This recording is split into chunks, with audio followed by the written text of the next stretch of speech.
नमस्कार। हम सभी जानते हैं कि नेतृत्व करने का गुण प्रत्येक व्यक्ति में, प्रत्येक प्राणी में होता है। वो नेता बनना चाहता है। वो चाहता है कि मेरी जाति के लोग, मेरे समाज के लोग मेरी बात माने। और यह खेल खेल में बच्चों के बीच भी देखने को मिलता है। और जब कभी भी किसी के नेतृत्व को थोड़ा सा भी अस्वीकार किया जाए तो वो मन ही मन उससे दुश्मनी पालने लगता है। उसी से जुड़ी हुई यह कहानी है कि कई बार नेतृत्व करने की महत्वाकांक्षा इतनी बलवान हो जाती है कि व्यक्ति अपने मार्ग में आने वाले लोग जो उसको बाधा बनते हैं उनको हटाने के चक्कर में अपने कुंबे को, अपने परिवार को, अपने संगठन को विनाश के कगार पर लाकर खड़ा कर देता है। उसी से जुड़ी एक कहानी आपके सामने प्रस्तुत कर रहा हूं। एक गांव में कुआं था।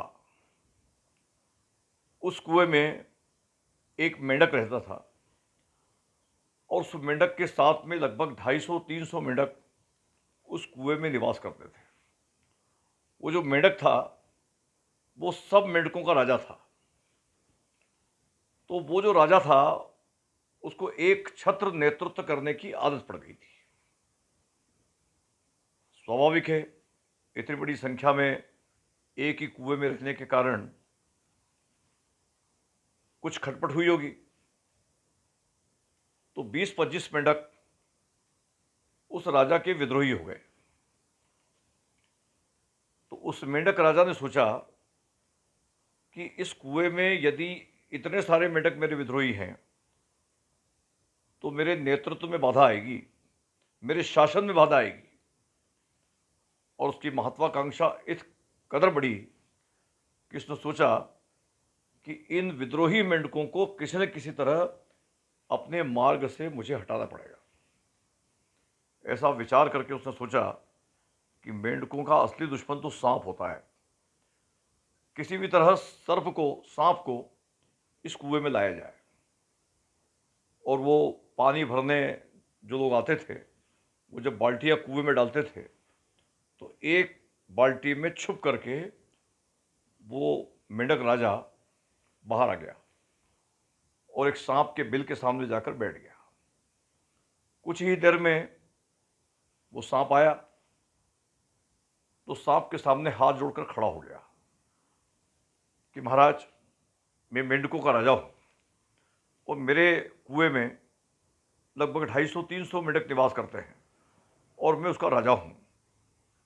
20-25 मेंढक ऐसे हैं जो मेरे नेतृत्व को स्वीकार नहीं करते, विद्रोह करते हैं। मैं चाहता हूं कि हमारे रास्ते से उसको हटा दिया जाए। सांप ने कहा कि मैं क्या कर सकता हूं। तो उन्होंने कहा, महाराज, आप नाग देवता हमारे कुएं में आ जाइए, प्रतिदिन 1-2 मेंढक खा करके अपनी भूख भी शांत कीजिए और मेरे मार्ग में जो कंटक बंद करके परेशान कर रहे हैं तो मेरे मार्ग को निष्कंटक कर दीजिए। उस नाग देवता ने उस मेंढक से कहा कि तुम कैसे व्यक्ति हो कि खुद अपनी जाति को, अपने संगठन के लोगों को मरवाना चाहते हो। तो उन्होंने कहा, महाराज, मैं नेतृत्व एक छत्र चाहता हूं, मेरे मार्ग में कोई बाधा नहीं चाहता। सांप ने कहा, ठीक है, मैं आऊंगा कैसे। तो उसने कहा, महाराज, बहुत सारे लोग पानी भरने के लिए आते हैं, उनकी बाल्टी में छुप कर आ जाइए, या एक रहट चलती है उस रहट में छुप कर आ जाइए, वहां रहने की व्यवस्था भी कर दूंगा मैं। जो सांप था वो मेंढक के बताए हुए रास्ते पर चलकर कुएं में पहुंच गया। मेंढक ने उसका स्वागत किया और उसको एक बिल रहने के लिए प्रदान कर दिया। अब उसने कुएं में जो उसके विद्रोही मेंढक थे उस उन मेंढकों को चिन्हित कर दिया कि महाराज, इनको खाना है।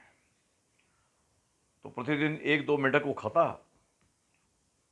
सांप को तो आनंद आने लगा। सोचा, इतना अच्छा बढ़िया रहने की व्यवस्था, खाने की व्यवस्था, प्रतिदिन 1-2 मेंढक खाता। धीरे धीरे 5-7-8-10 दिन में वो सारे मेंढक जो थे विद्रोही वो समाप्त हो गए। अब मेंढकों का राजा गया सांप के पास कि महाराज आपको बहुत बहुत धन्यवाद कि आपने मेरे मार्ग के कांटे साफ कर दिए, हटा दिए, खा गए आप। अब आप जा सकते हैं, आपको इस कार्य के लिए मैं बहुत धन्यवाद देता हूँ। नाग देवता को तो मेंढक खाने की आदत पड़ गई थी। उस नाग ने कहा कि मेंढक मुझे क्या उल्लू समझता है, या इतने सारे मेंढक और हैं, इतना अच्छा भोजन है, उसको छोड़ करके मैं ये कुआं छोड़ कर नहीं जा सकता। जब तक तेरे सारे मेंढक समाप्त नहीं हो जाते तब तक मैं यहां से नहीं जाऊंगा। अब मेंढक राजा मजबूर हो गए। सांप रहने लगा। एक दो मेंढक रोज खाता, खा फिर कर मोटा ताजा हो गया। सारे मेंढक समाप्त हुए कुएं के। आखिरी में वो मेंढकों का राजा बता। सांप ने कहा कि अब तुम्हारा नंबर है, तुम्हें खा करके मैं इस कुएं से बाहर जाऊंगा। मेंढक को इस चीज का आत्मज्ञान हुआ कि मेरी महत्वाकांक्षा नेतृत्व करने की इस कदर प्रबल थी, मैं ऐसा अंधा हो गया था कि मैंने अपनी इच्छाओं की पूर्ति के लिए, अपने मान सम्मान के लिए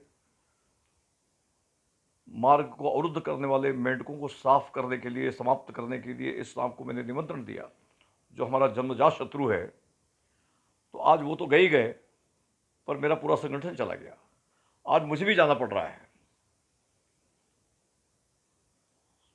तो इस कहानी का तात्पर्य यही है कि कई बार हम अपनी महत्वाकांक्षा पर नियंत्रण नहीं रखते और हमारे परिवार को, हमारे हितैषियों को, हमारे संगठन को, हमारे मित्रों को शत्रु के सामने दांव पर लगा देते हैं।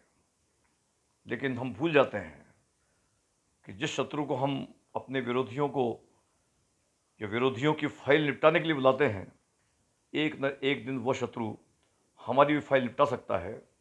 इस बात का ध्यान रखकर ही जीवन में काम करना चाहिए, ऐसा मेरा निवेदन है। धन्यवाद।